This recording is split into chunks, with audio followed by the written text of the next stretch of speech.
Hello बच्चों, स्वागत है आपका गवर्नमेंट एग्जाम्स अड्डा में। बच्चों, सीबीएसई स्कूल में पढ़ाते पढ़ाते इतना अनुभव हो गया बच्चों से बात करने का, इंटरेक्शन का। और यूट्यूब पर भी बहुत सारे बच्चे हमको फॉलो करते हैं, जुड़े हुए हैं। इंस्टाग्राम पर भी बहुत सारे बच्चे जुड़े हैं। हालांकि आपको नहीं पता होगा कि हमारी इंस्टाग्राम आईडी क्या है, मैंने शेयर नहीं की। देखो, इस वीडियो में मैं बात करने वाला हूँ कि जो कोरोना के केसेस बढ़ रहे हैं, इस वजह से क्या फर्क पड़ेगा। एग्जाम कैंसिल होंगे या एग्जाम पोस्टपोन्ड होंगे।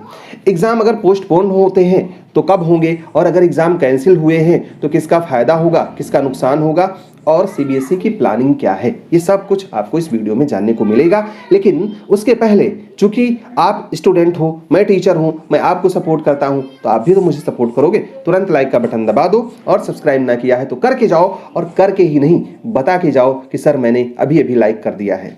और बच्चों, शुरू करते हैं कि अगर कोरोना के केसेस इसी तरीके से बढ़ते रहे तो आपके एग्जाम पर क्या प्रभाव पड़ेगा। बच्चों, इसके लिए मैंने बात की सीबीएसई के कोऑर्डिनेटर से, सिटी कोऑर्डिनेटर से, जिनको डायरेक्टली लिंक रहता है कि वो डायरेक्टली कोई भी बात पूछ सकते हैं सीबीएसई के रीजनल ऑफिस से या हेड ऑफिस से। और इसके अलावा मैंने सीबीएसई के ऑफिशियल से भी कुछ लोगों से बात की इस बारे में, क्योंकि मुद्दा बड़ा है और आप में से बहुत सारे बच्चे इससे प्रभावित होने वाले हो। तो क्या हो सकता है, इस पर मैंने चर्चा की और उसी को मैं आपके सामने शो करने जा रहा हूँ, प्रस्तुत करने जा रहा हूँ। देखो, पहली संभावना ये तो कि अगर कोरोना का केस ऐसे ही बढ़ा तो एग्जाम कैंसिल होगा या पोस्टपोन होगा।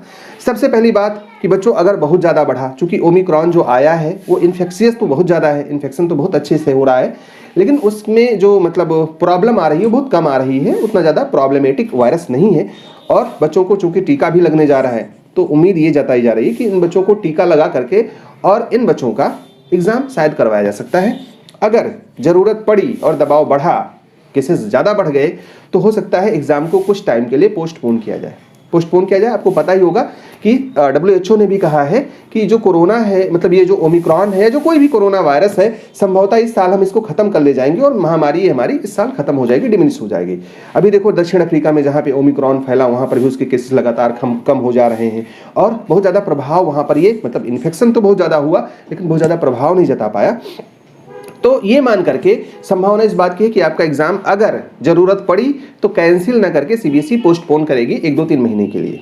अगर ऐसा हुआ तो आपकी पहली संभावना ये है कि एग्जाम्स जून, जुलाई या अगस्त में हो सकते हैं। पहली संभावना तो ये, एग्जाम अगस्त से पहले आपका कैंसिल नहीं होगा। अगर अगस्त तक भी नहीं हो पाया तो फिर कैंसिल करने की जरूरत पड़ेगी, और अगर कैंसिल हुआ तो फायदा किसका होगा, नुकसान किसका होगा, इस बात पर चर्चा कर लेते हैं। देखो बच्चों, अगर एग्जाम कैंसिल होता है तो सीबीएसई ने पहले ही बताया हुआ था कि जो टर्म 1 और टर्म 2 का उसने बनाया था प्रोग्राम, तो उसने ये कहा था कि हम टर्म 1 और टर्म 2 में इसलिए करवा रहे हैं कि अगर टर्म 1 ना हो पाए और टर्म 2 हो जाए तो उसके आधार पर रिजल्ट दे देंगे। अगर टर्म 1 हो जाए और टर्म 2 ना करवा पाए किसी भी परिस्थिति की वजह से, तो टर्म 1 के आधार पर रिजल्ट बना करके दे देंगे। अब लोगों को ये नहीं समझ में आ रहा है, एक वेटेज वाली बात आप लोग सुन रहे होंगे कि इसका वेटेज उसका वेटेज। अगर दोनों एग्जाम होंगे तो दोनों का वेटेज सेम होगा, एक ही तरीके के मार्क्स दोनों के मिलेंगे, जितना परसेंट इसमें मिला उतना परसेंट दोनों को जोड़ करके अगर बना देंगे।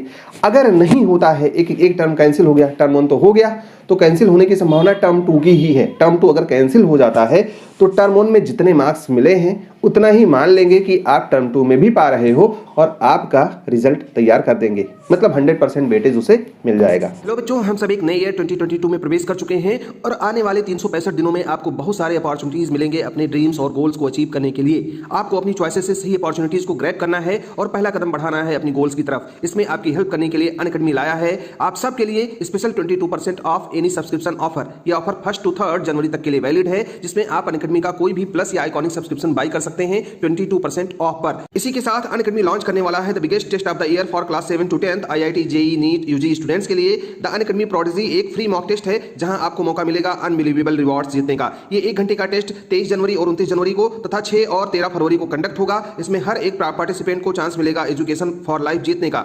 जी हां, आपने बिल्कुल सही सुना, टॉप स्कोरर्स जीत सकते हैं अप टू 100% स्कॉलरशिप उनके ग्रेजुएशन और पोस्ट ग्रेजुएशन के लिए 20 लाख रुपए तक। एजुकेशन फॉर लाइफ 29 जनवरी और 13 फरवरी को होने वाले टेस्ट पर ही वैलिड होगा। इसके अलावा आप मैकबुक, आईफोन्स, आईपैड जैसे एक्साइटिंग रिवार्ड्स भी जीत सकते हैं। लर्नर्स, इस मौके को हाथ से जाने मत देना, क्योंकि आपको टेस्ट के बाद डिटेल्ड स्कोर कार्ड मिलेगा और वीडियो सॉल्यूशन के साथ एनालिसिस भी।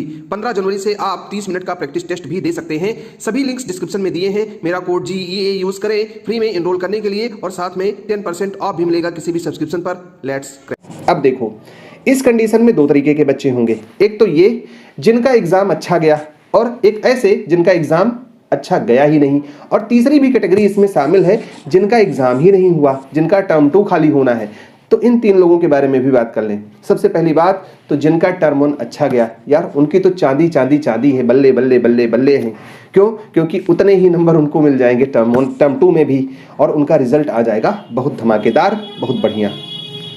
जिन बच्चों का टर्म 1 खराब गया, थोड़ी सी तैयारी नहीं कर पाए थे या सोचे थे टर्म 2 में तो बिल्कुल फोड़ देंगे, उन बच्चों का क्या होगा? अगर तुम टर्म 1 में फेल हो तो टर्म 2 में भी तुम्हें सीबीएसई फेल करेगी और तुम्हारा रिजल्ट कंपार्टमेंट का या फेल का आएगा, आरटी आएगा, एसेंशियल रिपीट आएगा, और तुम्हें कंपार्टमेंट या प्राइवेट की परीक्षा देनी पड़ेगी। या अगर तुम्हारा पेपर बहुत अच्छा नहीं हुआ, तुम पास हो गए, फिर भी तुम्हारे नंबर कम है, तो तुम्हें इम्प्रूवमेंट का एग्जाम देने को मिलेगा। उसके बारे में मैं आगे बताऊंगा। अगर उन बच्चों की बात करें जिन्होंने परीक्षा ही नहीं दी, जैसे हमारे वे बच्चे जो स्पोर्ट्स वाले थे, मतलब जो कहा ना एक सीबीएसई ने नोटिस निकाला था कि जो बच्चे ओलंपियाड वाले हैं, स्पोर्ट्स वाले हो, टर्म 1 की परीक्षा ना दे, या जिनको कोरोना हो जाता है वो टर्म 1 की परीक्षा ना दे, टर्म 2 के आधार पर हम इनका रिजल्ट तैयार कर देंगे।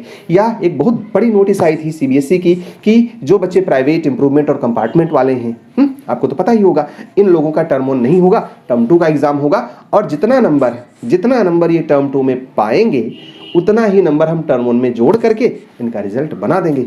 बल्ले बल्ले, सब कुछ बढ़िया, बच्चे तैयारी में लगे हैं, अच्छे से तैयारी कर रहे हैं। अगर एग्जाम पोस्टपोन हो जाता है तो उतने ही सिलेबस में इनको हो सकता है मौका देने को मिल जाए एग्जाम। सीबीएसई ये भी कर सकती है कि अगर एग्जाम आपका पोस्टपोन हो गया तो भैया टाइम तुम ज़्यादा पाए हो, अब फुल एग्जाम, फुल सिलेबस पे पेपर दो, क्योंकि तुम्हारा एक ही एग्जाम हो रहा है। सीबीएसई तो कुछ भी कर सकती है भाई, उसके पास पावर है, क्या करेगी वो बाद की बात है। लेकिन अगर एग्जाम पोस्टपोन होता है तो इनको थोड़ा और टाइम मिल जाएगा पढ़ाई करने को। सिलेबस क्या रहेगा सीबीएसई डिसाइड करेगी और बताएगी। अभी सिलेबस आपका ये है कि आपको टर्म 2 के सिलेबस के हिसाब से परीक्षा देनी है। नॉर्मल टाइम पे एग्जाम होता है या कभी भी एग्जाम होता है तो संभावना 99% यही है कि उसी टर्म पर आपको एग्जाम उसी सिलेबस पर देना है। इन केस एग्जाम कैंसिल हो गया तो सबसे ज़्यादा नुकसान इन्हीं बच्चों का होगा। पिछले साल ऐसा हो चुका है, ये बच्चे एग्जाम देने को नहीं पाए और इनका भी एग्जाम कैंसिल हो गया। बाद में ये हुआ कि इनका नहीं कैंसिल हुआ है, हमारे पास इनका कोई नंबर नहीं है, हम नंबर देंगे कैसे? सितंबर में परीक्षा हुई, ना चाहते हुए परीक्षा हुई, और बहुत सारे बच्चे ना चाहते हुए फेल हो गए या उनके नंबर अच्छे नहीं आए। इसीलिए मैं कह रहा हूँ, मन लगा करके पढ़ो, ढंग से पढ़ो, तुम लोगों का एग्जाम कैंसिल होने वाला नहीं है बच्चों। जब भी होगा तुम्हारा एग्जाम करवा करके ही सीबीएसई तुम्हारा रिजल्ट देगी। ये तुम्हारा दुर्भाग्य कह ले या तुम्हारा सौभाग्य कह ले, तुम्हें और टाइम मिल जाएगा, या तुम्हारी उदासीनता कह ले, क्योंकि तुम एक ग्रुप नहीं बना पाए, यूनिटी नहीं बना पाए, और तुम्हारे साथ कोई बोलने वाला नहीं है। अभी भी देख लो, तुम्हारे लिए कोई बात करने वाला यूट्यूब पर नहीं है। अगर मैं अपनी बात छोड़ दूं, क्योंकि मैंने ज़्यादातर 90% से ज़्यादा वीडियोस तुम्हारे लिए बनाए हैं बच्चों, तुम फिर भी मुझे सपोर्ट नहीं करते हो। तुम्ही में से बहुत सारे बच्चे गाली दे करके जाते हैं और ऐसी ऐसी गाली देते हैं कि मन करता है छोड़ दें, हैं बनाए ही ना इन लोगों के लिए। खैर, मैं बनाता हूँ, बनाता रहूँगा। जो कमज़ोर बच्चे हैं उन्हें, मुझे उनको भी इस लाइन में लाना है कि वो पास होकर के निकल जाएं। बाकी तुम लोगों का सपोर्ट मिले ठीक है, नहीं मिले तो भगवान तुम्हें सद्बुद्धि दे कि तुम सपोर्ट करके जाओ। अभी भी नहीं सब्सक्राइब किए हो चैनल, मुझे पता है, अगर तुम अभी भी सब्सक्राइब करके नहीं जाओगे तो तुम अपने साथ गद्दारी कर रहे हो बच्चों। बहरहाल, हमारी ढेर सारी शुभकामनाएं हैं। जो बातें मुझे पता थी बच्चों मैंने बताई, तुम्हें अगर ऑथेंटिक लगेंगी, एक सीबीएसई स्कूल टीचर की बात तुम्हें प्रामाणिक लगेगी तो तुम लाइक करके जरूर जाओगे। अगर नहीं गए तो तुम अपनी आंख में धूल झोंक करके जा रहे हो। बहरहाल, तुम अच्छे से नंबर पाओ, एग्जाम वैसे ही हो जैसा तुम चाह रहे हो। तुम कैंसिलेशन चाह रहे हो तो कैंसिलेशन हो, नॉन कैंसिलेशन चाह रहे हो नॉन कैंसिलेशन हो, जैसा तुम चाह रहे हो वैसा हो। इन्हीं शुभकामनाओं के साथ all the best, may God bless you. Thank you for watching this video.